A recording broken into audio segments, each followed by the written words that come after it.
Hello guys, welcome back. আবার ফিরে আসলাম নতুন এক ভিডিও। আজ কথা বলবো সিনেমা জগতের প্রফেসর টাকলা ইকবালকে নিয়ে। তার কিছু প্রশ্ন উত্তর দেবো, সেটা জানতে হলে ভিডিও শেষ পর্যন্ত দেখতে হবে, কারণ অল্পটা দেখে চলে গেলে আপনারা জানতে পারবেন যে টাকলা ইকবাল কি বলেছিল, আমি আবার তার ব্যাখ্যা কি দিলাম। তো চলুন ভিডিওটি শুরু করা যাক।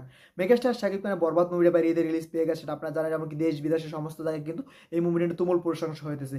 কেউ কিন্তু এই মুভিটা নিয়ে এখন মতো সমালোচনা করেনি, দুই একজন দেখেছিলাম, এটা থাকি দুই একজন, কিন্তু বেশিরভাগ লোকই কিন্তু এটা নিয়ে প্রশংসাই করেছিল। সেটা থেকে টাকলা ইকবাল এই মুভিটা দেখেছে, দেখার পর সে কিন্তু এই মুভিটা প্রশংসা করেনি, কারণ সে অনেকদিন পর্যন্ত ক্যামেরার আড়ালে ছিল, মানে তাকে কেউ খুঁজে পাচ্ছিল না। আবার কিন্তু লাইমলাইট আসার জন্য কিন্তু সে বলছে এটা কোনো মুভি হলো, এরকম কোকেন টানে যদি হিরো, তাহলে দর্শক কী শিখবে এখান থেকে? মানুষ নাকি এই সিনেমা থেকে শিক্ষা গ্রহণ করবে। এতদিন আমরা জানতাম সিনেমা দেখে মানুষ এন্টারটেনমেন্ট হয়, এখন জানলাম যে সিনেমা দেখে মানুষ নাকি শিক্ষা গ্রহণ করে। তাহলে যদি সিনেমা থেকে শিক্ষাই গ্রহণ করে, আমি তার কথা মানলাম যে সিনেমা দেখে মানুষ অনেক কিছু শিখতে পারে, তাহলে তার রিভেঞ্জ মুভির ভিতরে কী জন্য কোকেনের সিন দেখানো হলো? সেখানেও তো রসনে কোকেন টানতে ছিল, তাহলে সেই সিনটা কেন ছিল? সে মানে ওটা দর্শক শিখতেছে না ওখান থেকে, মানে দর্শক শুধু শাকিব খানের মুভি থেকে শিখবে। এর মানে তো প্রমাণ হয়ে যায় যে শাকিব খানের মুভি দর্শকরা দেখে, তার মুভি দর্শকরা দেখে না। এমনকি সে বলছে শাকিব খানের মেগা স্টার না, আর যদি তার মেগা স্টার মানার দরকার নেই, সে দর্শকরা তো তাকে মেগা স্টার মানে, এমনকি সে নিজেও মেগা স্টার মানে। তো সে নিজে মেগা স্টার না মানতো, তাহলে সে বুঝতো না যে একজন নায়ক কীভাবে কোকেন টানা, দর্শকের এখান থেকে কী শিখবে।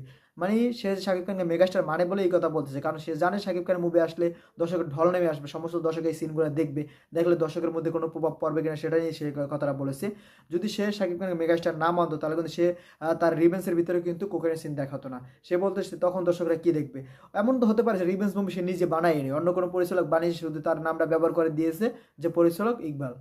সেটা ব্যবহার করে হয়তো মুভিটা চালিয়েছে। এরকম কালকে আমি একটা ইন্টারভিউ দেখেছিলাম, সেখানে বলছে যে একজন হল মালিক, যে সে কোনো নাকি মুভি বানায়, সে পিছনে বসে থাকে, অন্য এক পরিচালককে বেতনে রাখে, তাই সেই পরিচালক মুভি বানিয়ে দেয়, সেই মুভিকে তার নামের হিসেবে চালিয়ে দেয়। সেটাও হতে পারে, কারণ যদি সেটা যদি না হতো, তাহলে কিন্তু সে তার রিভেন্স মুভিটা দেখতো, রিভেন্স মুভি কী মুভি বানিয়েছে সে জানতো, তাহলে কিন্তু সে এই কথাটা এখানে তুলতে আনতো না যে কোকেন কীভাবে একজন নায়ক কোকেন টানে ড্রিঙ্ক করে, এটা যদি করে তাহলে দর্শক কী প্রভাব পড়বে দর্শকের ভিতরে। আমার কথা হলো এর থেকে তো ভয়ঙ্কর ভয়ঙ্কর কাজ হতেছে আমাদের সমাজে, তাহলে সেগুলো কি মুভি থেকে শিখেছে? মুভিতে আসার আগ থেকেই তো এগুলো হয়ে গেছে। এগুলো যদি তখনই হয়ে যায়, তখন তো মুভি আসেনি। এখন বর্তমানে ইদারিং কয়েক বছর ধরে ভায়োলেন্সের মাত্রা বেড়ে গেছে সমস্ত মুভিতে, সমস্ত ইন্ডাস্ট্রিতে, কিন্তু আর আগে তো ভায়োলেন্স ছিল না, তখন কি দর্শক শিখে নেই? এমনকি যদি ফ্যামিলি ড্রামা মুভিও বানিয়ে থাকে, আগে তো ফ্যামিলি ড্রামা, প্রচুর ফ্যামিলি ড্রামা মুভি বানিয়েছে, তার দর্শক তো আমি দেখি আগে থেকে ভায়োলেন্স আসছিল, তার তখন কেন দর্শকরা ভালো হলো না? তার মানে মুভি থেকে কেউ কোনো কিছু শিক্ষা করে না, মুভি থেকে আমরা সবাই এন্টারটেনমেন্ট হয়, মুভি থেকে কোনো শেখার কিছুই নেই আমার মতে। কারণ আমি মুভি দেখে আমি কোনো শিখতে পারিনি মুভি থেকে, আমি মুভি থেকে এন্টারটেনমেন্ট হয়েছি, সেটা আমি বলতে পারি। এতদিন পর্যন্ত আমি ইকবালের কোনো মুভি দেখি নাই, এখন দেখবো তার সামনের কুরবানিতে যে মুভিটা আসবে ওই মুভিটা আমি দেখবো। সে বলতেছে তার মুভি থেকে নাকি দর্শক শিক্ষা গ্রহণ করে, তাহলে আমি ওই মুভিটা দেখবো, ওই মুভিটা থেকে আমি কী শিখতে পারি, তখন আপনাদের সাথে আবার কথা হবে যে ওই মুভিটা থেকে আমি কী শিখতে পারলাম। যদি শিখতে না পারি, তাহলে তো সমালোচনা অবশ্যই করবো সেই মুভিটা নিয়ে। কিন্তু বরবাদ মুভিটা যে দেশ বিদেশে সমস্ত জায়গায় ঝড় তুলতে পারছে, সেটা আপনারা দেখতেছেন, এমনকি সবাই প্রশংসা করছে, তুমুল প্রশংসা করছে। সেটা দেখে মনে হচ্ছে এই মুভিটা 100 crore ক্লাবে অবশ্যই ঢুকে যাবে, কারণ বরবাদ কিন্তু এবার বাংলাদেশের বাইরে কিন্তু দুইটা কান্ট্রিতে মুক্তি পেতে চলেছে, যেখানে এর আগে কোনো বাংলা মুভি মুক্তি পায়নি। যেসব দেশে আগে মুক্তি পেয়েছে সেসব দেশে মুক্তি পাবেই, কিন্তু অতিরিক্ত আরও দুইটা দেশ যোগ হয়েছে, যেসব দেশে এখন পর্যন্ত বাংলা মুভি মুক্তি পায়নি। এমনকি অগ্রিম টিকিটও কিন্তু সোল্ড আউট হয়ে গেছে। অগ্রিম টিকিট কিন্তু ছাড়ার সাথে সাথে দুই তিনটা কান্ট্রির কিন্তু সোল্ড আউট হয়ে গেছে। সেটা থেকে মনে হচ্ছে বরবাদ কিন্তু বাইরেও আগ্রহ অনেক বেশি।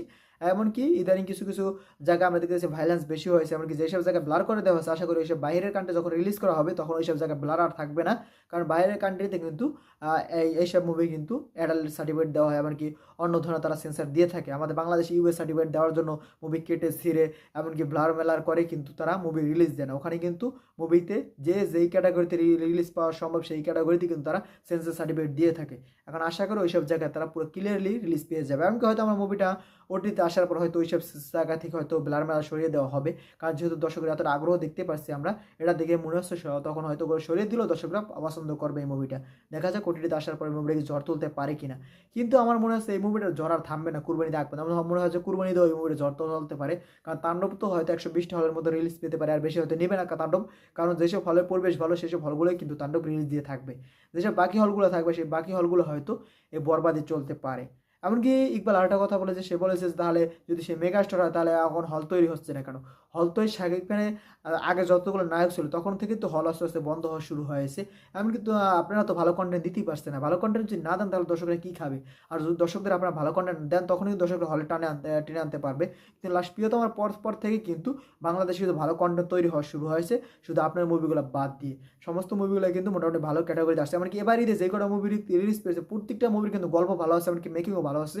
সমস্ত দর্শকেরা কিন্তু সমস্ত মুভিগুলো নিয়ে প্রশংসা করেছে, শুধু জিন 3 বাদ দিয়ে। এমনকি সমস্ত মুভি নিয়ে সবাই প্রশংসা করেছে জিন 3 বাদে। সেটা দেখে মনে হচ্ছে আমাদের বাংলাদেশের ফিল্ম ইন্ডাস্ট্রি আস্তে আস্তে সামনে বাড়াচ্ছে। সেটা দেখে মনে হচ্ছে আপনি যে মুভিটা আনতেছেন কুরবানিতে সেটা ভালো করে তৈরি করে আনেন, কারণ সবাই কিন্তু আপনার মুভিটা দেখার অপেক্ষা আছে। কারণ যেহেতু আপনি বলছেন মুভি থেকে শিক্ষার অনেক কিছু আছে, তাও সবাই কিন্তু ওই মুভিটা থেকে শিখতে চাবে। তো ভালো করে মুভিটা তৈরি করে আনেন।